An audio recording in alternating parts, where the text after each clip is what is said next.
Rachel Twitou, bonjour. Bonjour Galit. Alors, enchantée de te recevoir sur le plateau de Tandem TV.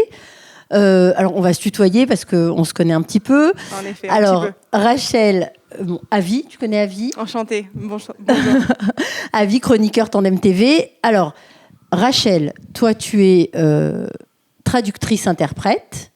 Et tu es là depuis donc quelques semaines, la porte-parole pour la presse étrangère et donc francophone du mouvement Tzav Tesha. Alors Tzav Tesha, c'est ce mouvement qu'on retrouve beaucoup au passage de Kerem Shalom dans le sud du pays, au passage donc de la frontière entre Israël et Gaza. Tout à fait. Et votre objectif, c'est de bloquer donc les camions, convois d'aide humanitaire. Les camions d'aide humanitaire qui rentrent dans Gaza. Tu vas nous expliquer pourquoi tout de suite. Mais d'abord, je voudrais que tu nous expliques et que tu nous racontes comment est né le mouvement Tzav Tesha, comment tout a commencé. Voilà. Écoute, c'est la manière la plus authentique qui soit. On parle vraiment d'un mouvement civil, citoyen. J'ai répondu à un appel sur Facebook, c'était il y a plus de 2 semaines maintenant.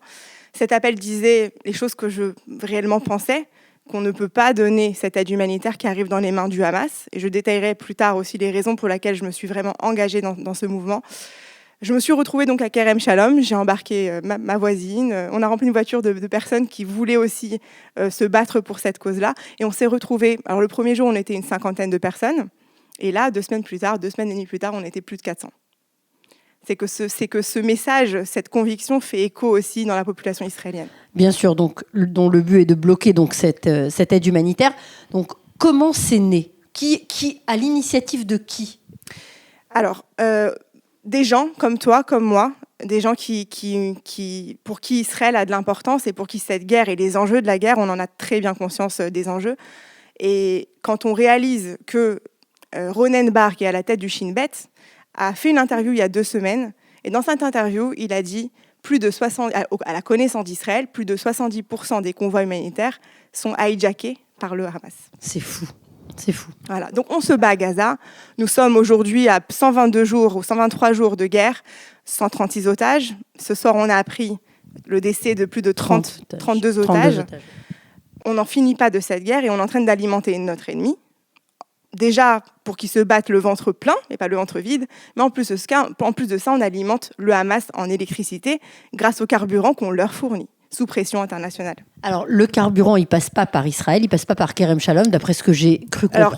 Alors, il y en a quand même du carburant qui passe par Kerem Shalom, mais il faut comprendre les quantités. À Kerem Shalom, seulement au passage de Kerem Shalom, il y a aussi le passage de Nitzana.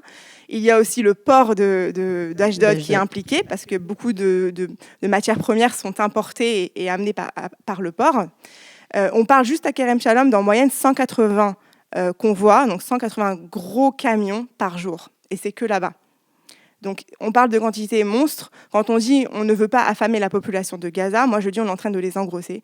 Et non, c'est tout le contraire, tout simplement. C'est ça, parce qu'on a vu en plus, il y a quelques jours, qu'on retrouvait sur les marchés de Gaza finalement ce qu'il y avait dans ces camions qui étaient volés et qui se retrouvaient après sur les marchés. Juste aberrant. C'est beaucoup plus aberrant que ça, Galit, pour la simple et bonne raison que nous avons les preuves, parce qu'on est sur le terrain. Moi, j'y suis allée à plusieurs reprises à Kerem Shalom. J'ai fait beaucoup d'allers-retours ces dernières semaines.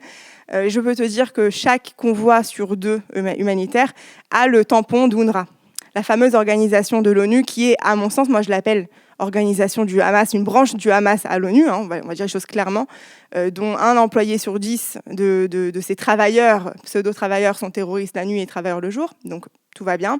Le monde aujourd'hui est en train de geler les financements de cette organisation terroriste onusienne, et nous, Israël, on laisse encore passer les passages humanitaires avec des convois de camions qui sont signés UNRWA.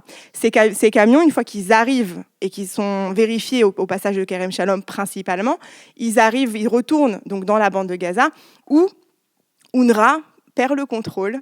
Et c'est le Hamas qui prend le dessus, qui prend et on voit après les images d'Al Jazeera et d'autres médias arabophones, où on les voit avec des kalachnikovs et pas touche, c'est à moi, on prend ce qu'on a à prendre, on prend le butin, on laisse et on revend, l'absurdité aussi et l'hypocrisie du monde, on revend cette aide humanitaire aux civils gazaouis après qu'on s'est fourni en farine, en denrées alimentaires et évidemment en carburant.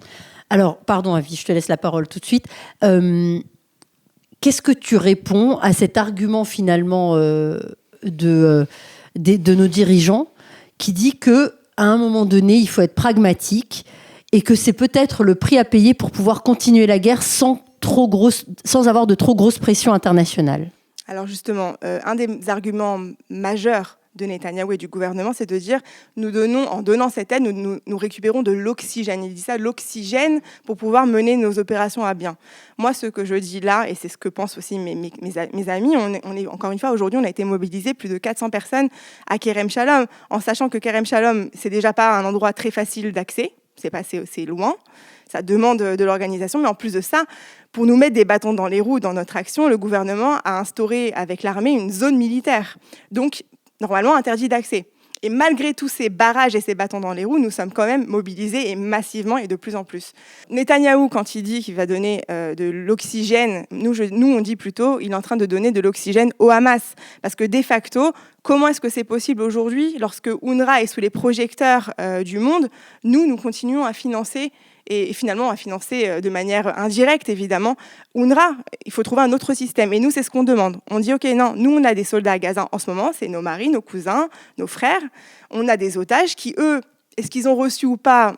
Je pense plutôt pas. Aucune preuve, en tout cas, qu'ils ont reçu ne serait-ce qu'un demi-cachet. On ne parle même pas de pita ou à manger, on parle vraiment on n'a aucune preuve que la Croix-Rouge a fourni ce qu'elle s'était engagée. Donc, il n'y a aucune preuve. Et nous, on est en train de laisser faire ça. On est fous, on a perdu la tête. Il y a, en plus de ce qu'on sait qui est rapporté, mais il y a les images. C'est-à-dire qu'au CNN, paradoxalement, qui n'était pas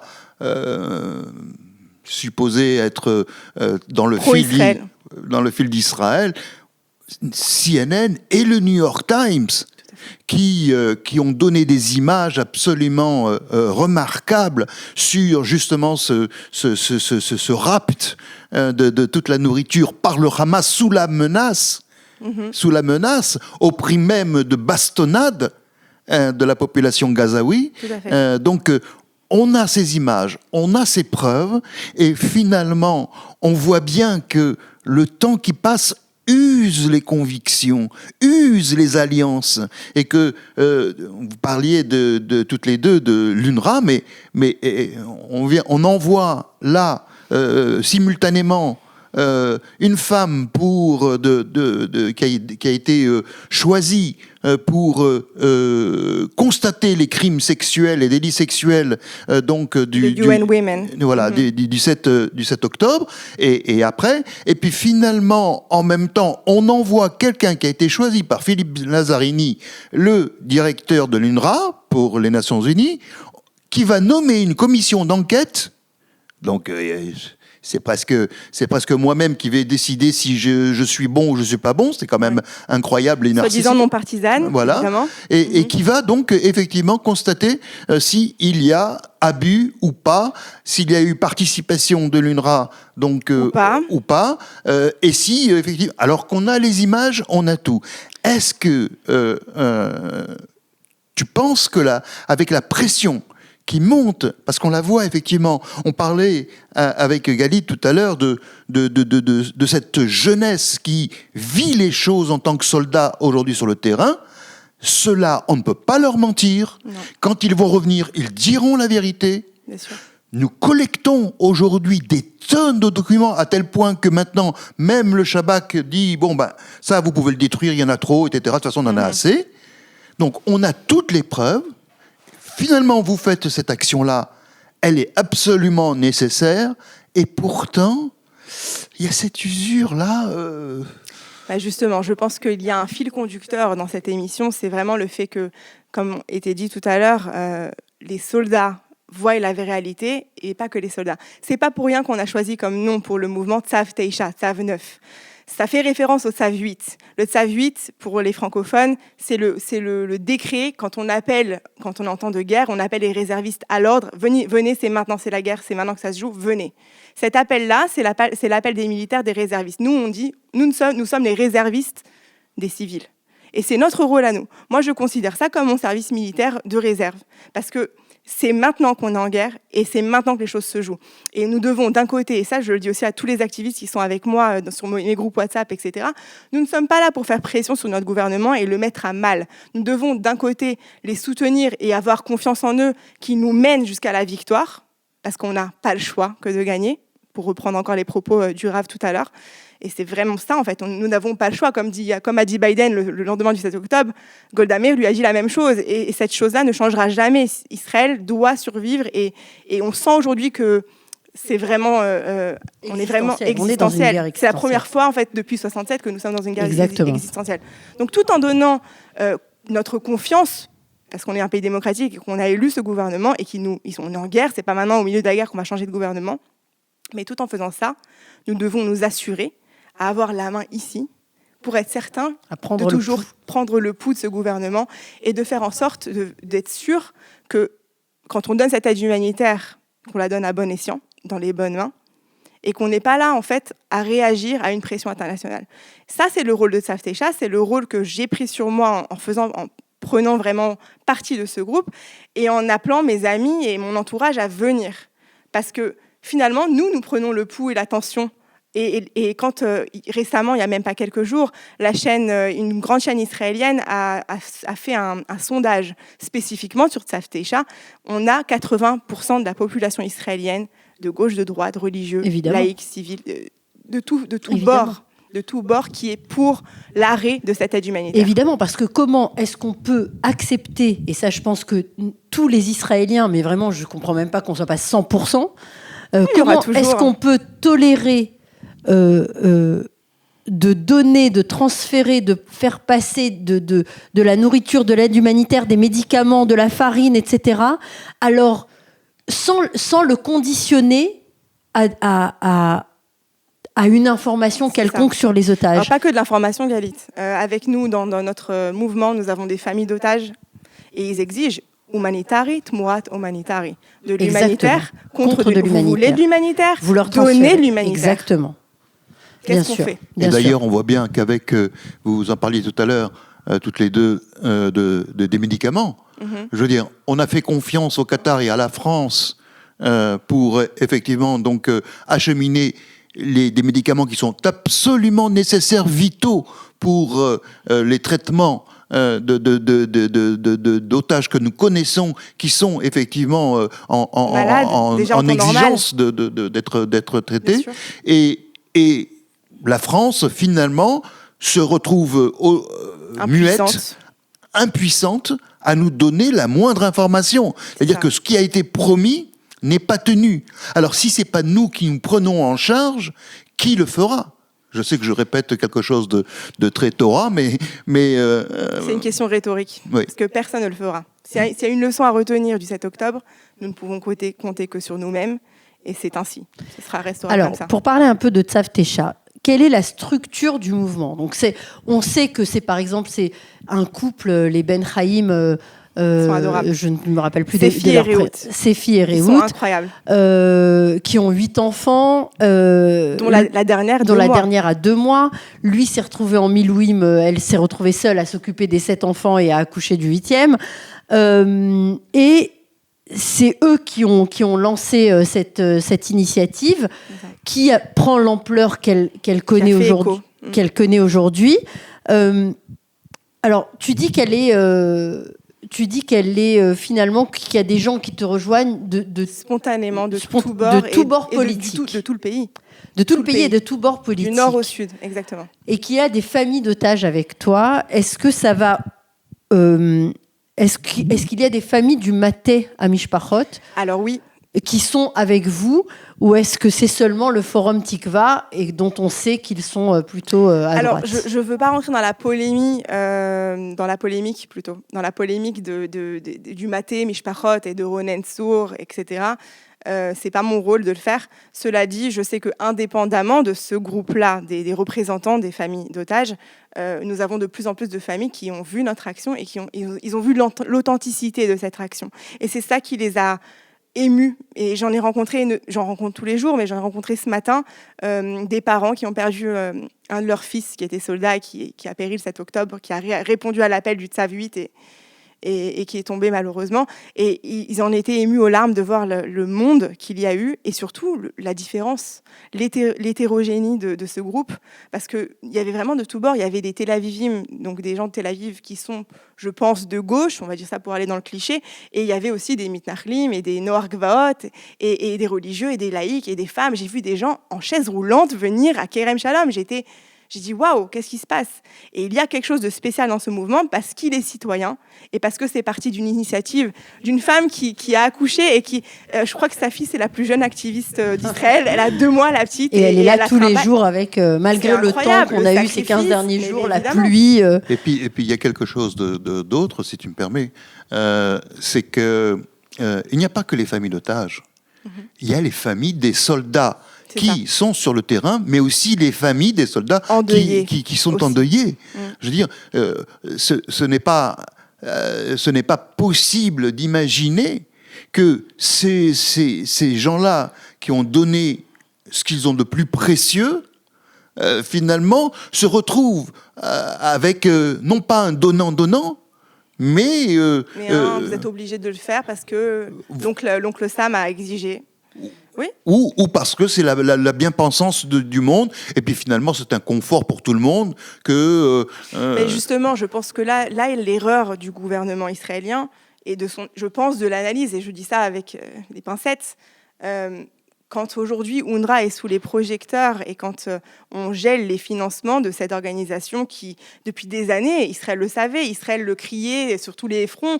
Il y a des ONG de l'ONU qui surveillent l'ONU comme UN Watch, qui est très populaire, qui ont écrit des rapports et des rapports et des rapports. Ils ont vidé leur encrier à force de donner des rapports et qui ont même dit cette semaine, pas plus tard qu'il y a quelques jours, quand Guterres, le secrétaire de l'ONU, a dit qu'il était choqué et outré d'apprendre, ils l'ont rappelé à l'ordre, ils l'ont dit où t'es choqué, on t'a envoyé des documents, tu n'as pas voulu les voir, t'as fait l'autruche. Et à plusieurs reprises et depuis des années. Et donc justement, où est l'erreur à mon sens, c'est qu'aujourd'hui, le doigt accusateur est sur UNRWA, c'est l'occasion inouïe qui arrive malheureusement suite aux événements tragiques du 7 octobre, mais c'est notre occasion à nous, c'est l'occasion pour Israël de démanteler et d'exiger le démantèlement de cette organisation qui au final fait que perpétuer le statut de réfugié et surtout le perpétuel conflit. Mais on ne comprendrait pas qu'avec les images, tout ce qui a été diffusé, publié, et toutes les informations que nous avons collectées, que l'État d'Israël ne mène pas une campagne auprès des cours internationales de justice, cours pénales internationales, et puis effectivement des commissions d'enquête pour montrer les accointances, etc., qui fait que, au final, on constate que, et c'est ce que vous faites en vous réunissant et en allant jusque là-bas, de montrer que mais Israël joue le jeu. Et je pense que c'est juste encore une fois mon opinion. Je pense qu'une des tristes réalités et vérités du 7 octobre, c'est qu'on a été dépassé et que le gouvernement n'a pas, en tout cas l'État d'Israël en sa globalité, et j'inclus évidemment l'armée, les services des renseignements et tout le système. Mais je pense qu'on a manqué de vision et on a manqué de... Pourtant, on est supposé avoir cette stratégie et là, on s'est un petit peu, je pense, reposé sur nos lauriers, chose on n'a pas le droit, on n'a pas le luxe de faire. Et le cœur du problème, il est là. C'est qu'on n'a pas de vision et aujourd'hui, on est dépassé par les événements, on coule et qu'on essaye juste de se maintenir à flot. Et c'est là où les ONG et les mouvements citoyens remplacent. Et c'est ce qu'on a vu pendant les 2 premières semaines de cette guerre, où on a vu que l'État, le gouvernement, les institutions étaient dans un état de catatonie. De sidération. Ils étaient incapables de réagir. Et nous, choqués, c'est le peuple. On était choqués en même temps que le gouvernement, que les institutions, mais nous étions le peuple. Et le peuple a répondu présent. Et d'ailleurs, on continue à répondre présent. Ce qu'on constate, c'est qu'il y a un fossé entre ce qui semble être ces médias consensuels, bien pensants israéliens, qui vont tous dans le même sens, à part 1 ou 2 ou 3, enfin bon bref, qui sont noyés par les reprises de ces journaux-là, qui font presque du monolithisme de la pensée, qui justement donnent des informations qui sont tronquées parce qu'elle ne concerne qu'une petite minorité, et que la sociologie de la population israélienne, aujourd'hui, est bien plus à vouloir qu'on aille jusqu'au bout, qu'on ne soit que du donnant-donnant comme vous le faites et vous le réclamez, et plus dans cette espèce de gestuelle, de singerie des chancelleries occidentales qui voudraient effectivement qu'on les laisse tranquilles. Je pense qu'on a toujours des nerfs d'acier en Israël. Mais ce massacre, ces événements horribles qui nous ont marqués au fer, je pense qu'une des marques et peut-être une des bonnes choses qui ressortira de tout ça, c'est cet aspect un petit peu... nous savons ce que nous voulons et nous serons Bilti Mitpashrim, nous n'aurons aucune concession à faire. Mais c'est vrai ce que tu disais, Avi, ceci dit, et toi aussi, mais il faut que nos élites changent complètement de logiciel. Ou changent tout court. Ou changent, mais en tout cas, même ceux qui les remplaceront, il faudra que le concept, la conceptia, comme ils disent en hébreu, donc la disquette, il faudra qu'elle change complètement, parce que même si on a pu voir ces derniers jours que la Banque Leumi, par exemple, avait gelé les avoirs de l'UNRWA, ce qui est une excellente nouvelle, on a quand même un rapport qui date d'il y a quelques semaines à peine de l'armée israélienne qui dit que pour l'instant, on n'a pas de solution de rechange par rapport aux Palestiniens et que ce serait bien pour l'instant, tant qu'on n'a pas de solution de rechange, de garder l'UNRWA en place. Et ça, c'est quand même avec tout ce qu'on sait aujourd'hui et toutes les preuves que nous, Israéliens, avons fournies au monde, que ce soit un rapport de Tsahal, qui est l'armée du peuple, donc vraiment... c'est qu'on a quand même encore du chemin à faire. Mais on perd pas espoir. Est-ce qu'il y a des actions futures que vous allez mener, que tu veux nous raconter et auxquelles tu veux lancer peut-être un appel aussi? Alors, bien sûr. Alors déjà nous sommes souvent et quasiment tous les jours au Kerem Shalom. Aujourd'hui, on a eu une très grande action qui a porté ses fruits, parce qu'on a réussi à bloquer... Oui, alors ça aussi, les actions. Alors aujourd'hui, vous avez bloqué, tu m'as dit... On a bloqué le passage de Kerem Shalom et on a réussi, du moment où on est arrivé sur les lieux, à bloquer les convois humanitaires. Aucun convoi humanitaire n'a franchi le seuil et n'est entré dans Gaza. À partir du moment où vous avez bloqué. Ça veut dire qu'on a une estimation qu'on a réussi à bloquer plus de 130 camions. Bravo. Et ce malgré que l'ordre a été donné à l'armée de vous en empêcher. J'allais dire qu'au début, les premiers jours, il y a eu l'effet surprise. Alors, l'effet surprise et puis aussi une certaine tolérance, parce que finalement, on aimait bien, même le gouvernement, il aimait bien votre action. Et oui, vous faisiez entendre ce que lui ne pouvait pas dire. Mais je pense que c'est toujours le cas. C'est toujours... Parce que j'allais te dire, vous vous retrouvez finalement face à des policiers ou face à des chayalim, à des soldats qui, très certainement, puisque tu l'as dit tout à l'heure, c'est 90% de la population qui pense ça, vous soutiennent. Et pour autant, ils sont obligés de vous empêcher et de vous sanctionner parfois. Alors, ils pourraient nous sanctionner plus s'ils le souhaitaient vraiment. Et c'est là, en fait, où je pense que on a chacun un rôle à jouer. Le gouvernement a son rôle à jouer. Il ne peut pas dire certaines choses. Nous le pouvons. Nous avons le droit. Nous sommes dans un pays démocratique. Et si l'envoi de ces convois humanitaires ne nous convient pas et c'est pas la volonté du peuple israélien, on fera en sorte de faire entendre cette voix-là. Suite à notre action, on a réussi quand même à avoir certains fruits. Le fruit de notre labeur, c'est le fait que notre action a fait écho à la Knesset. Il y a eu hier une commission qui s'est réunie spécifiquement autour de ce sujet-là. De plus en plus de politiciens, et pas les politiciens de droite ou de ceux qu'on juge de droite extrême, on parle aussi des politiciens de centre et centre-gauche, ils sont là à se poser une question et on revendique à propos, c'est quoi l'idée? Si Israël est condamné à supporter UNRWA, non, Israël n'est pas condamné à supporter UNRWA. UNRWA a une alternative. Il y a évidemment la UNHCR, c'est l'agence onusienne qui s'occupe des réfugiés, de tous les réfugiés du monde, sauf des réfugiés palestiniens. Oui. Ça serait intéressant de soulever la question, pourquoi est-ce que ces réfugiés dits palestiniens ont un statut privilégié par rapport aux réfugiés soudanais, yéménites, syriens, etc., etc. Donc ça, c'est déjà un sujet à soulever. Et deuxièmement, la volonté du peuple, elle est claire. on dit les choses telles quelles, et ça envoie des messages aussi à l'étranger. Je peux te dire que, évidemment, que notre action a énormément de coverage, de media coverage de la part des journalistes internationaux. De couverture médiatique. Merci.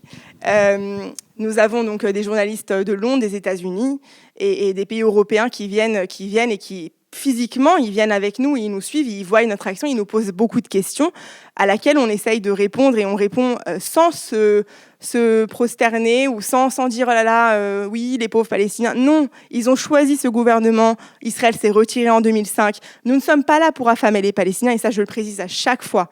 Mais on en a marre de cette hypocrisie, et le peuple d'Israël a dit « stop ». On arrête l'hypocrisie, on regarde la réalité en face. Et si vous ne voulez pas le voir, nous on n'a pas le choix que de le voir et d'agir en conséquence. Et ce qui est bien, c'est que là, on retrouve finalement cette réalité qui nous a manqué même avant le 7 octobre. C'est-à-dire que la voix des citoyens semblait être qui carabine. Kaplan, etc. Et sans remettre en cause le droit, bien sûr, de revendiquer, et peut-être ont-ils raison, c'est pas la question ce soir, mais il y a quelque chose quand même, c'est que ça peut pas y avoir une vérité plus belle et plus honorable que l'autre, et que la majorité de la population, puisque elle a voté avant le 6 octobre, elle a voté, elle a choisi son gouvernement, et que après le 6 octobre, on a bien vu que finalement un panel politique opposé s'est réuni dans un cabinet de guerre parce que le temps était à l'union, et bien que finalement vous soyez aujourd'hui à jeter les bases de ce que doit être effectivement une réelle démocratie. On se demandait où étaient les gens qui étaient la grande majorité de la population israélienne avant le 6 octobre, qui voulaient, c'est pas une question de réforme ou de pas réforme, mais qui voulaient pas être, comment dirais-je, kidnappés, que leurs paroles soient mises sous silence. Là, avec cette action-là, et tu le dis, vous faites ce que beaucoup d'autres pensaient tout bas, quoi, finalement. Et ce qu'on espère, et moi j'en suis persuadé, c'est que avec le retour des soldats, avec ce qui se passe de réel, de vécu, pas de fantasmé, eh bien que cette voix citoyenne soit la plus large possible, la plus éclectique possible. C'est ça la démocratie. C'est pas simplement de montrer qu'on est opposé à un gouvernement qui serait la démocratie. Non, la démocratie, c'est la voix des citoyens. Et en même temps, je suis tout à fait d'accord, mais je veux rebondir justement sur ce point-là. On parlait tout à l'heure des soldats et des policiers sur place. Nous ne sommes pas un mouvement anarchique. Nous ne souhaitons pas l'anarchie. Il y a des règles, on le sait. On les enfreint parce qu'il faut bien aussi enfreindre les règles quand il faut secouer un petit peu le système, surtout quand on sait que ce décret de zone militaire, il n'y a rien de nouveau dans le Sud depuis le 7 octobre. Donc pourquoi un décret soudain à cause de Tzav Teisha? Donc quand on sait que c'est à cause de ça, c'est pour nous empêcher, on enfreint la règle et on arrive en masse quand même, malgré toutes les difficultés que j'ai mentionnées tout à l'heure. Mais sur place, les soldats et les militaires, limite, ils sont heureux de nous voir. Alors, on les gêne, on les gêne, clairement. Mais d'abord, on n'est pas contre eux. On scande ces slogans « on vous aime, nous sommes là pour vous », on se bat pour eux. Parce qu'au final, eux-mêmes, ils nous l'ont dit. Alors, les porte-paroles et les commandants qui ont essayé de nous dire à l'amiable, encore une fois, parce que si vous voulez vraiment user de la force, alors oui, il y a de la tension, oui, il y a eu des arrestations par-ci, par-là, parce que voilà, c'est quand même tendu, une manifestation de ce genre-là. Mais globalement parlant, ils nous disent, nous, on est avec vous. On s'est battu le 7 octobre. J'ai perdu un collègue, j'ai perdu un copain, j'ai été là-bas, enfin, ils sont avec nous. Alors on n'appelle pas à l'anarchie. On sait qu'ils ont un rôle à faire. On sait qu'ils répondent aux ordres qu'ils reçoivent. Mais nous, on sait aussi quel est notre rôle. Et on arrive à cohabiter et à leur faire aussi, malgré la situation, on arrive à leur apporter aussi un petit peu de baume au cœur, j'ai envie de dire, parce que quand ils nous voient arriver, ils se disent « Ok, ça passe pas crème dans la population israélienne. » Et les gens, ils réagissent et ils ont vraiment, ça leur tient à cœur en fait de savoir qu'on n'envoie pas nos fils et nos maris en chair à canon pour rien. Voilà. Alors, est-ce qu'il peut y avoir une convergence des causes finalement et des combats?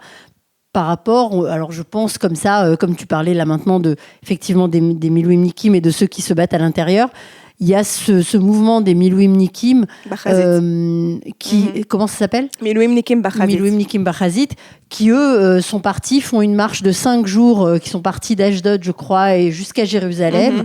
Est-ce que ce sont des causes qui pourraient converger ? Alors tout à fait. Tzav Teisha, c'est un mouvement populaire, au sens le plus propre du terme, et nous encourageons toute initiative. Il n'y a pas d'ego à avoir, on est en temps de guerre, donc il n'y a pas de c'est moi, c'est pas moi, non, chaque initiative est la bienvenue. Nous n'étions pas à l'initiative du port d'Ashdod, et pourtant ça a été un succès, et nous étions les premiers ravis, et les premiers à parler de cette action pour encore plus donner de l'élan à tout ça, et il y en a de plus en plus des actions de ce genre, et nous sommes évidemment un des noyaux centrales, mais nous ne sommes pas les seuls, et chaque organisation est la bienvenue. Alors on a Milouim-Nikim Bachazit, on a aussi Imaot Alochamim. Alors Imaot Alochamim, elles se sont jointes à vous clairement. Directement, oui. Sima Chasson. Donc c'est les mamans des combattants. Les mamans des combattants. Voilà. Et leur demande, en fait, notre demande à nous, elle est tellement basique et tellement logique et tellement rationnelle que n'importe qui, et c'est pour ça aussi qu'on a autant de succès quelque part, c'est que tout le monde peut comprendre ce qu'on demande. On ne demande pas... c'est pas... Enfin... Voilà. Donc là, pour l'instant, tous les jours, vous y êtes tous les jours à Kerem Shalom ? Alors, on était tous les jours les 2 premières semaines. Suite à ce décret, ça a été plus difficile. Et pour ne pas épuiser nos forces, parce qu'encore une fois, Kerem Shalom, c'est... Moi, pour aller Kerem Shalom de Ra'anana, réveil 5h du matin, sortie 5h30, sur place 7h30 du matin. Déjà que c'est pas facile de faire bouger les gens. Alors, il faut bouger les gens loin et tôt le matin. Bon courage. Et pourtant, on y arrive. Mais là, avec le décret de la zone militarisée, on préfère faire des actions petites mais puissantes en quantité, plutôt que de faire des petites actions qui, au final, n'aboutiraient pas. Et on a vraiment très peur de ça, en fait, c'est d'user nos forces. Donc, on se mobilise, on explique à nos partisans, à ceux qui nous suivent, c'est de dire... On ne bloquera peut-être pas, on réussira peut-être pas notre action, mais l'action ne se passe pas à Kerem Shalom. L'action, ceux qui vont bloquer ces convois humanitaires, ou qui vont trouver un autre système qui sera acceptable aux yeux de la population israélienne, c'est à la Knesset et c'est le gouvernement. Donc notre action indirectement fera stopper les tuyaux. Mais c'est évident que vous êtes, tu le disais tout à l'heure, on n'est pas dupe. Le gouvernement sait très très bien, enfin le cabinet de guerre, parce qu'on a tendance toujours à parler du gouvernement et donc finalement de focuser sur Netanyahou. Mais non, c'est un cabinet de guerre, point. Sûr. Donc il y a, c'est évident, quelque chose qui fait levier de pression, qui doit les aider dans les négociations. On dit, mais attendez, nous aussi, on a une population qui n'est pas monolithique, hein, donc très exigeante. Vous voulez de la démocratie, ben vous l'avez. Et donc on est obligé de prendre en considération ces manifestations à Kerem Shalom. Et donc ça doit les aider, leur donner des arguments supplémentaires pour freiner un petit peu les velléités des autres. Alors, tu nous as pas dit, on vous retrouve pas tous les jours. Alors, non, pas tous les jours. Notre prochaine action sera vendredi. Si, par exemple, je veux y aller. Alors, déjà, premièrement, nous avons des pages, les réseaux sociaux, comme toute organisation qui se respecte. Donc Facebook, Tzav Teisha, TZ. On est anglais ou pas ? D'accord. TZAV9, Tzav Teisha. Et donc sur les réseaux sociaux, nous avons des groupes WhatsApp. Donc les liens pour les groupes WhatsApp, vous les retrouverez sur les réseaux sociaux. Et ces groupes WhatsApp-là sont très actifs. On a des groupes journaliers pour les journées précises d'action. Vous pouvez vous rajouter au groupe. Il y a des moyens de transport qui s'organisent. Il y a des gens qui disent « je viendrai de Ra'anana, de Natania ». Donc on s'organise. Et surtout, un groupe WhatsApp d'information pour ceux qui veulent suivre notre actualité. On va tout mettre au bas de l'écran. Voilà, mais j'appelle vraiment... aujourd'hui, le fait qu'on a réussi autant, c'est parce qu'on était vraiment beaucoup. Et l'effet de masse critique est vraiment critique, au sens le plus littéral du terme. Donc voilà, les venez francophones, massivement, on a besoin de vous. En plus, c'est une cause que les Français, et moi je parle en tant que tel, nous sommes sionistes, nous aimons notre pays, nous combattons à l'armée, nos enfants sont à l'armée. Bien sûr. On se sent concernés. Bien sûr qu'on est concernés, donc on va mettre au bas de l'écran tous les liens que tu vas nous envoyer. Merci Avi. Merci Galit. Surtout merci à toi Rachel. Merci à vous. Et puis merci Rachel. Merci beaucoup. Merci beaucoup vraiment d'être venue nous parler de cette initiative extraordinaire. C'est mon plaisir. Et bien ça. Vraiment. Et puis à très bientôt. Au revoir. Merci à vous de nous avoir suivis sur Tandem TV. Donc voilà, on a eu encore une soirée riche en sujets, riche en intelligence, j'ai envie de dire, de nos invités, Alexandre Bande, Laura Viol-Benaroche. Et puis, on a terminé en beauté, dans tous les sens du terme, avec Rachel Twitou. Merci beaucoup. À très bientôt pour de nouveaux sujets, de nouvelles rubriques. Merci, Avi. À bientôt, Galit. Au revoir.